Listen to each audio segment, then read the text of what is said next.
ஆனந்தி, 27,400 கோடி ரூபாய் மதிப்பீட்டில் சென்னை மீனம்பாக்கம் விமான நிலையத்தை விரிவாக்கம் செய்யும் பணியாக பரந்தூர் விமான நிலைய பசுமை விரிவாக்க திட்டம் என்ற பெயரில் காஞ்சிபுரம் மாவட்டத்திற்கு அருகே பரந்தூர், ஏகனாபுரம் உள்ளிட்ட 13 கிராமங்களை சேர்ந்த 1300 ஏக்கர் நிலம், அந்த மக்களின் நிலம் கையகப்படுத்தப்பட்டிருக்கிறது.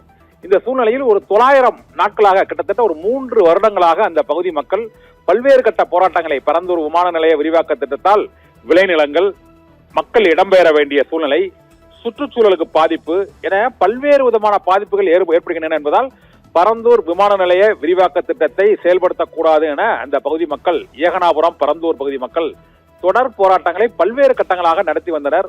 அதற்கு ஆதரவாக கடந்த ஜனவரி மாதம் தாவேகா தலைவரும் முதலமைச்சருமான விஜய் அந்த பகுதிக்கு சென்று பரந்தூர் விமான நிலைய மக்களிடம் பேச்சுவார்த்தை மற்றும் கலந்து ஆலோசனை நடத்தி அந்த போராட்டத்திற்கு ஆதரவு தெரிவித்தார்.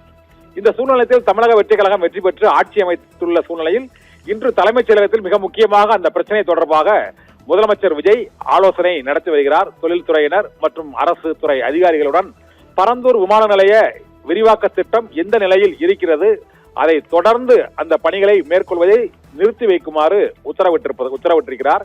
இதனால் பரந்தூர் விமான நிலையம் சுமார் 5,746 ஏக்கரில் 13 கிராமங்களை வளைத்து காஞ்சிபுரத்தை அடுத்த பரந்தூர், ஏகனாபுரம் பகுதியில் வனத்தூர், மடப்புறம் உள்ளிட்ட 20க்கும் மேற்பட்ட கிராமங்களில் விளைநிலங்கள் மற்றும் பட்டா நிலங்கள் ஆகியவை கையகப்படுத்தும் பணியும் மேற்கொள்ளப்பட்டு இதுவரை கிட்டத்தட்ட ஒரு 1,300 ஏக்கர் நிலம் கையகப்படுத்தப்பட்டிருக்கிறது. மேலும் 2,000 ஏக்கர் நிலம் கையகப்படுத்த வேண்டிய சூழ்நிலை இருப்பதால் பல கிராமங்கள் இடப்பெயர்வுக்கு உள்ளாகக்கூடிய சூழ்நிலை ஏற்பட்டிருக்கிறது என்பதால் இந்த விமான நிலைய திட்டத்திற்கு அந்த கிராமங்களில் இருந்து வெளியேறும் மக்கள் போராட்டங்களில் தொடர்ந்து ஈடுபட்டு வருகிறார்கள். விளைநிலங்கள் அந்த பகுதிகளில் வைத்து விவசாயம் செய்து வரக்கூடிய விவசாயிகளும் அதற்கு போராட்டம் நடத்தி வருகிறார்கள். இந்த நிலையில் பரந்தூர் விமான நிலைய திட்டத்திற்கு பணிகளை நிறுத்தி வைக்குமாறும் இப்போது நடைபெற்ற பணிகளோடு அந்த பணிகள் இருக்கட்டும் என முதலமைச்சர் விஜய் உத்தரவிட்டிருப்பதாக கூறப்படுகிறது. ஆண்டுக்கு 10 கோடிக்கும் மேற்பட்ட பயணிகளை ஈர்க்கக்கூடிய வகையில் சென்னை, பெங்களூர் தேசிய நெடுஞ்சாலைக்கு அருகே இந்த விமான நிலையம் அமைவது தமிழகத்தின் தொழில் வளர்ச்சிக்கு மிக முக்கியமான ஒரு திட்டமாக கடந்த ஆட்சியில் தெளிவுபடுத்தப்பட்டது. அந்த மக்களுக்கு விளக்க கூட்டங்களும் கருத்து கேட்பு கூட்டங்களும் தொடர்ந்து நடத்தப்பட்டன. இருந்த போதிலும் அரசியல் கட்சிகள் தொடர்ந்து எதிர்ப்பு தெரிவித்து வந்த சூழ்நிலையில் இப்போது புதிதாக பொறுப்பேற்றுள்ள முதலமைச்சர் விஜய் தலைமையிலான அரசு பரந்தூர் விமான நிலைய திட்டம் தொடர்பாக இறுதி அறிவிப்பு எதுவும் வெளியிடவில்லை. ஆனால் இப்போது மேற்கொள்ளப்பட்ட பணிகளை அதை ஸ்டேட்டஸ் கோ மெயின்டைன் பண்ண வேண்டும் என்று, அதாவது என்னென்ன பணிகள் நடைபெற்றுக் கொண்டிருக்கிறதோ அதே அளவில் அந்த பணிகளை நிறுத்திக் கொள்ளுமாறும், புதிதாக பணிகளை தொடங்க வேண்டாம் விமான நிலைய விரிவாக்க திட்டத்திற்கு என்று அரசு தரப்பில் அதிகாரிகளுக்கு உத்தரவிடப்பட்டிருக்கிறது.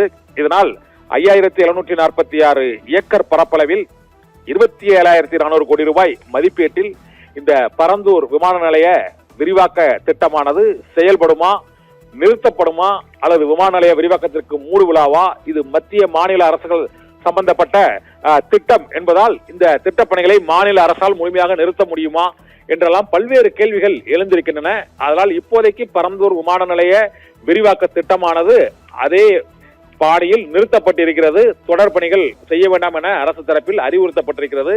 மேலும் அடுத்த கூட்டத்தில் இந்த பரந்தூர் விமான நிலைய விரிவாக்கத்திற்கான அந்த இடங்கள் தேர்வு செய்யப்படுவது மாற்றப்படுமா, அல்லது அதே இடத்தில் தொடரப்படுமா, அல்லது நிறுத்தப்படுமா என்பது குறித்து தமிழக அரசு விரைவில் அதிகாரப்பூர்வ அறிவிப்பை வெளியிட இருக்கிறது.